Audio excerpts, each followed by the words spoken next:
If you're in the market to buy a brand new TV, then Samsung is one of the best brands to buy. In today's tech video, we're going to do a review of the Samsung AU9000.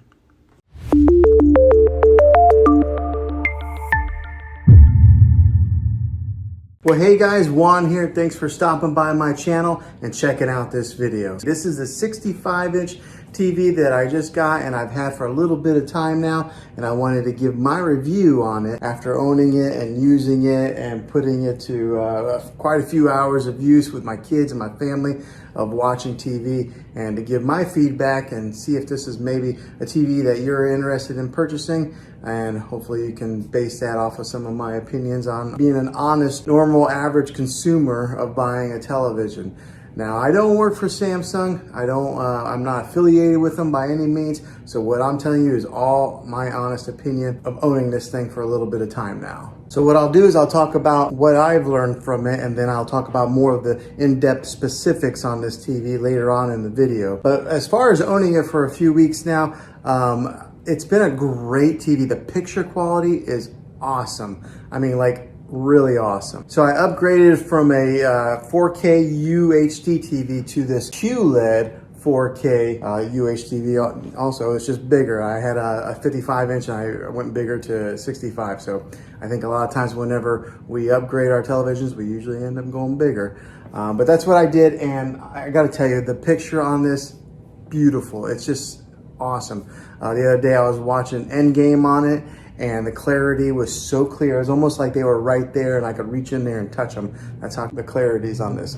So like right now, I've got a background image on here. This is kind of like their screensavers that they have. Samsung has built in a ton of different kinds of screensavers that you can put on there. So instead of just having like a black picture, whenever you're not watching TV, you can have something that's pretty to look at just like this, and it stays on there for quite a long time. Now, one of the main reasons that I went with the QLED when I was shopping around for televisions, because I had it boiled down to two TVs. I was either going to get the Samsung QLED or I was going to get the LG OLED display, because I think that's what TVs are going to be going to in the future. So I wanted to make sure that I buy a TV that's going to last a while and it's going to be kind of future proof, because how often do you buy TVs for your main living room? Is, you know, every so many years. So I wanted to make sure that I got one that's going to last a while and it's going to be something that's going to be, you know, a good TV for years to come. But the reason that I went with this one, the QLED, was because when it comes to OLED and QLED, if you are in a room that has a lot of natural light, like for this room, for example, I've got a lot of windows over here. There's a couple windows over here.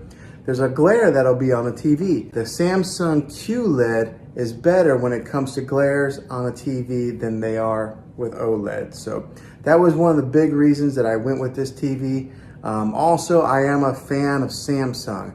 I've had a few TVs of theirs, and they've always lasted a long time, versus somebody who maybe had a Vizio or something like that. I had a buddy who had a Vizio and it lasted like a year and it broke on him. My Samsungs have always lasted quite a long time. So they're a trusted brand. They're at the top, you know, they're right there with Sony and LG. And so buying a Samsung QLED was something that I was pretty confident in it lasting for years to come. Now, let me talk about some of the specifics of actually using this thing for a little while. This has what's called Bixby built into it, okay? And anybody who has a Samsung device, they're pretty familiar with what Bixby is. But if you're not, Bixby is kind of like Samsung's Siri, like Apple's Siri, or it's kind of like their Amazon Alexa, okay? It has Bixby built in it. So you can talk to this TV and turn it on with the Bixby command. You just say, hey, Bixby. But let me tell you, it's not that good yet, okay? Samsung has some work to do with that. I would have to say that Amazon's Alexa is the leader in the industry when it comes to artificial intelligence and talking with voice commands.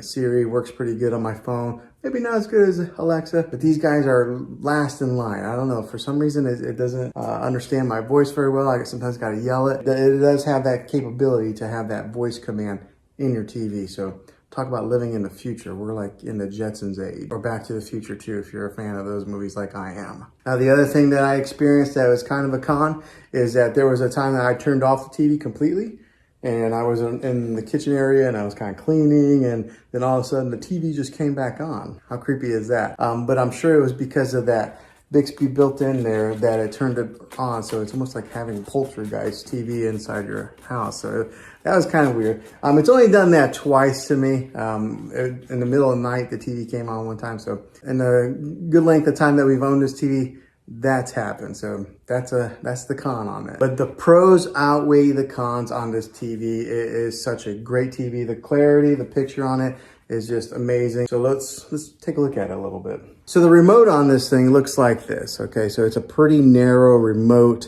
There's not a whole lot of buttons on there, so it's not real daunting. Sometimes you can get a remote that's got so many different buttons on there that you don't really know what to do with, but this is what the remote looks like, and it's kind of shaped like that. So it's almost a little bit narrow to lose into your couch or your recliner, but just keep an eye on this bad boy. Now, the great thing with this, it is a smart TV, so it does have its own smart capabilities that are built right into the TV. You don't have to go out and buy an external stick to put in there, another like a Roku device or a Fire Stick or anything like that. Samsung has their own smart technology built into the TV. So when you hit the home button, just like this, it brings up all the different options of apps that you can download on there.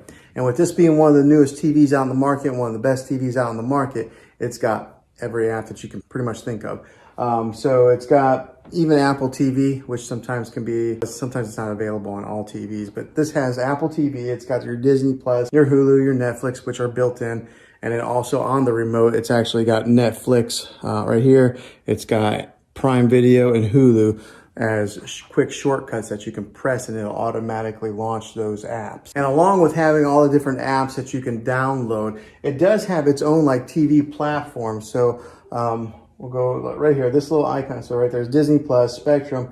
That little icon there is kind of like their own built-in platform, and it's got free movies on there also. It's got movies that you can buy. I haven't used it too much because I've always just used our Netflix or our Disney Plus, but it does have that capability in case you buy it and you don't have a subscription to Netflix, Hulu, or any of the other ones. You can watch free movies on their built-in platform. And like I mentioned previously in the video, it's got its ambient mode, so it's got all these different options to select different screensavers on there. So we'll go to the ambient mode screen on this right now. Okay, so it's loading, and then on here on the bottom, it's got different kinds of features. It's got like My Album, so maybe if you wanted to upload your own pictures to the Samsung platform, you could have your own pictures displayed on here. It's got like artwork. It's got like different kinds of contemporary type of artwork. So it's got so many different features on there. But I kind of like the landscape view, so I've kept that on there for a little while. Every once in a while, I'll change it up. And if you are in the whole smart things platform with the Samsung, it is built right into this TV to where you can control some of your other devices that are in that smart things hub. So that's kind of a neat little feature that you're able to access it right here on your remote through there. So another way is you could always just dive into your phone, download the Smart Things app, and do it that way also. So it gives you so many different ways of being able to access your content, and they do it very easily. All right, so for example, right here, this is Endgame. I wish you guys could really see the clarity of this screen here. It's kind of hard to tell from recording on it like this, but it's got excellent quality, and the sound is pretty good for just being the built-in speakers on a TV. I know a lot of people will get sound bars to put at the bottom of their TV or mount them. It has pretty good sound for just being the standalone speakers that are built in. Another great feature with this TV is the bezel that goes all the way around the TV right here. It's really thin, so most of what you see is just screen. There's not a whole lot of plastic that you see along the edges. Now this is a 65-inch TV. That's what it's advertised at, but I want to put a tape measure on it so that way you guys can see